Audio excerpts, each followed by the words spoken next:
Oh, wait, we got a phone call right now. Let's see who it is. Hi, Greg, This is Crazy G. Who's this? Adrian, Tony, and Lou. Dead Boots on the phone. Awesome, guys. Awesome. I was just talking about you guys. No way. Yeah.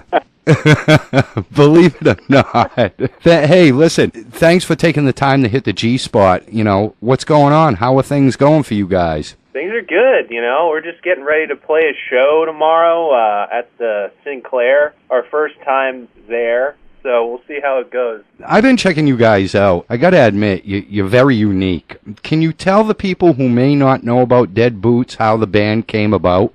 Sure. Tony, you want to take that one? Yeah. Well, Adrian and I are brothers, so that's how two of us met, because we were forced to meet. And then I've been friends with Lou and Ben for a long time, and Adrian and I always kind of did like songs together, and then it kind of transformed into writing like an EP, and then we had Ben join the drums, and Lou join the guitar, and we just kind of, put out records and played some shows, and here we are. Let's talk a second about your CD, Veronica. What was it like writing the CD, and how hard was it putting it all together? Well, I don't know that it was any harder or not hard compared to other albums. I think our process is pretty consistent. We usually are just all coming up with song ideas and send them around and kind of get opinions on, oh, this one's good, let's work on this, this one is okay. And we kind of, flesh them out in practice and then lay them down. Usually, we like to record live or close to live as much as we can. So I think the process was pretty similar. I just think we've been playing for so long.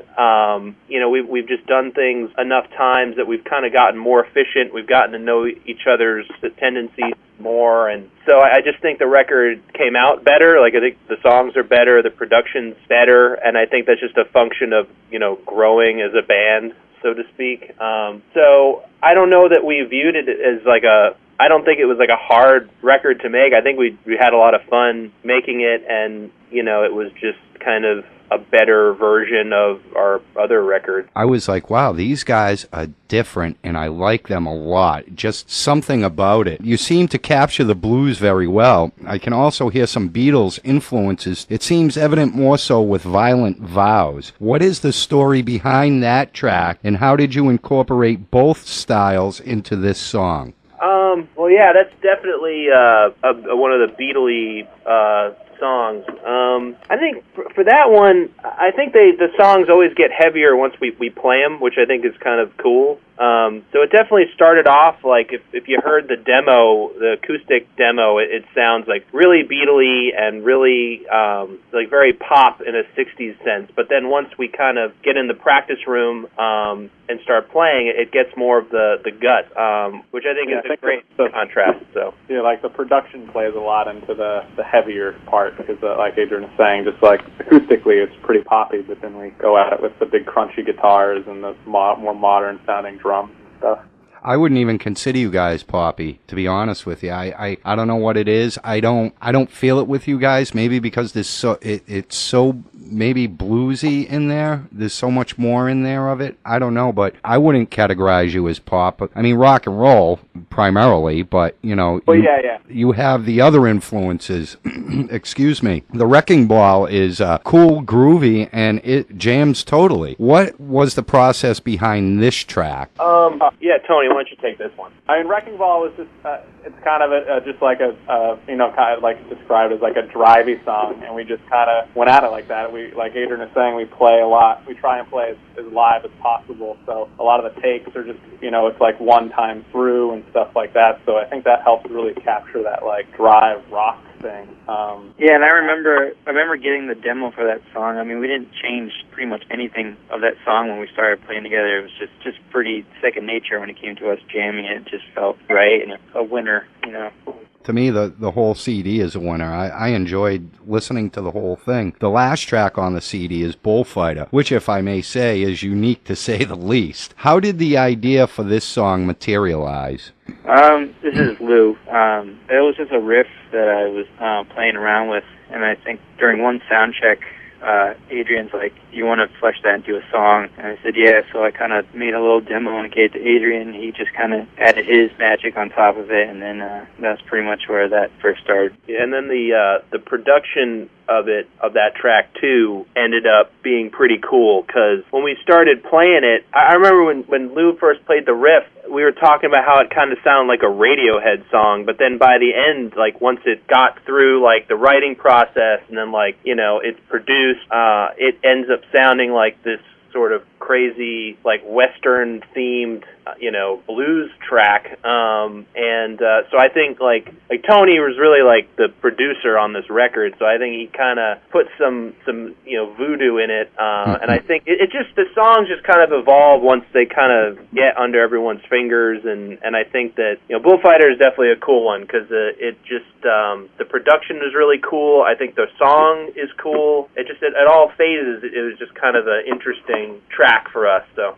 interesting is a very good word to use on that song. It really is. Yeah, there's a lot of layers to it. I think lyrically it's interesting. It's sort of like an iceberg. There's just like a little bit at the top, and then you can kind of read into a lot of stuff, and then the production goes with it. And there's just a lot. There's a lot to listen for in that song. It's very spare at times, and other times it gets really big, and so it's just a cool track to end with. Yeah, most definitely. As I said, you can hear many influences in your music, and I can't put my finger on just one. Who are your influences, and how do they impact what you write? I think as a band, our influence, we love the Beatles, obviously. Kinks, Cheap Trick is a big one, and then we also take a lot from kind of that early, T-Rex and a lot of that glam stuff. And I think in this, and then there's also just we all love AC/DC and all that stuff. So we kind of like pulling little bits from everything instead of just kind of being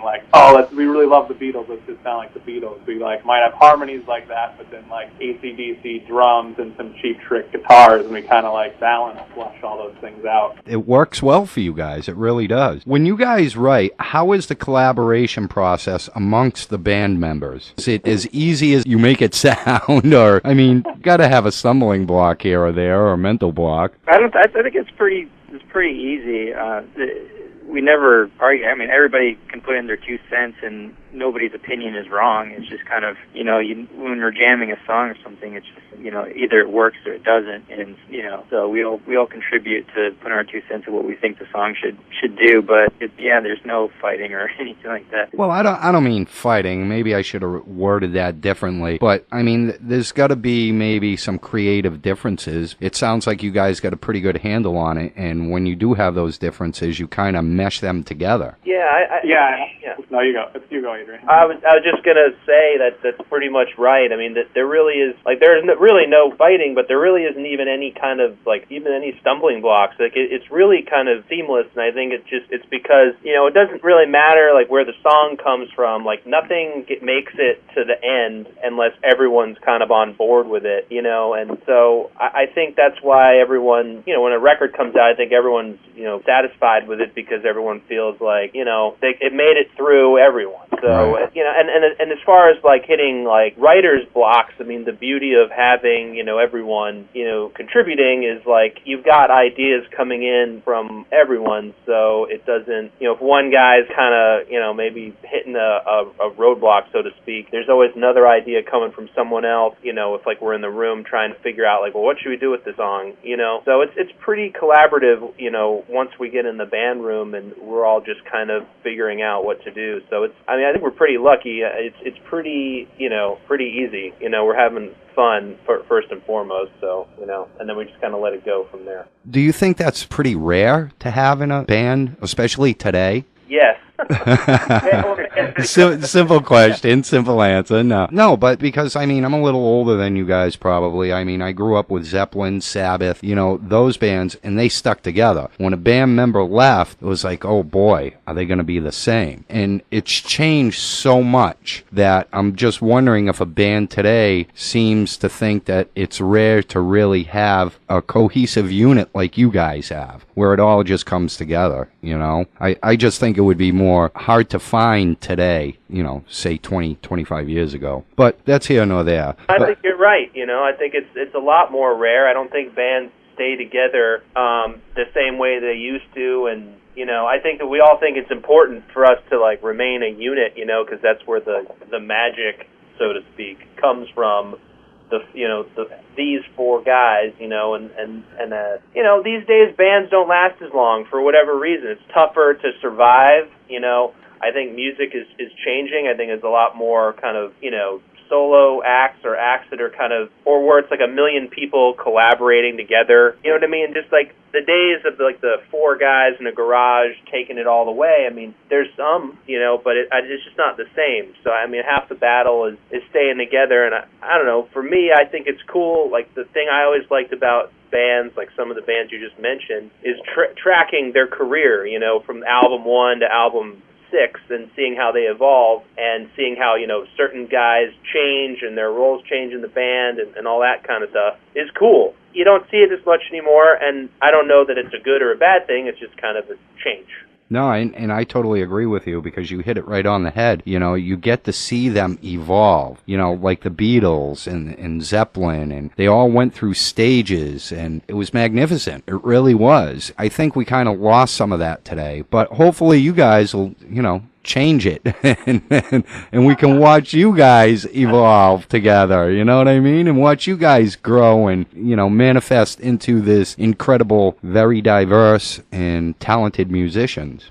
I hope so too. I know none of you guys know what to say, so that's okay, no problem. According to Rolling Stone, they categorized the band as bluesy, sleazy, guitar raunch. Would you say that's a fair summation of the band? Well, I think that Rolling Stone, that was from like when we first started, and in the beginning I think we were definitely a little more like rock, just straight up, like we literally just recorded in a room with like some microphones. But, I think we've been, Adrian, how many years now? It's like 6 or 7 now. It's still a guitar band, obviously, but, I think the production's definitely gotten more elaborate. For us, elaborate production is like echo and harmonies. You know what I mean? Like, the first album was so bare bones, which is what we wanted.